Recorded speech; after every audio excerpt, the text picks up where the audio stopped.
Hello friends, कैसे हो आप सभी। सो गाइज, आज के इस ड्राइंग वीडियो में मैं करने जा रहा हूँ नारुतो का इस ड्राइंग को फुल्ली कलरिंग।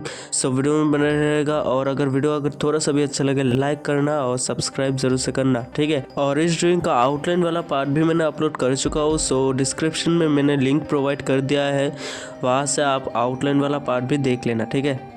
सो मैं यहाँ पे कलरिंग को कंप्लीट करने के लिए मैं यहाँ पे डोम्स का पोस्टर कलर का यूज़ करके इस ड्राइंग को करूँगा। और आप चाहे तो आर्टिस्ट एक्रेलिक कलर भी आता है, उनसे आप इस ड्राइंग को कलर कर सकते हैं, ठीक है। सो यहाँ से वीडियो को ना स्किप किए फुल वीडियो को वॉच कीजिए और जैसे जैसे वीडियो में दिखाया जा रहा है वैसे ही आप भी वैसे ही कीजिए, ठीक है।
ओके, सो ड्राइंग कैसा लगा मुझे कमेंट में बताइएगा, और अगर अच्छा लगे, थोड़ा सा भी अच्छा लगे, सो सब्सक्राइब ज़रूर से करना, ठीक है।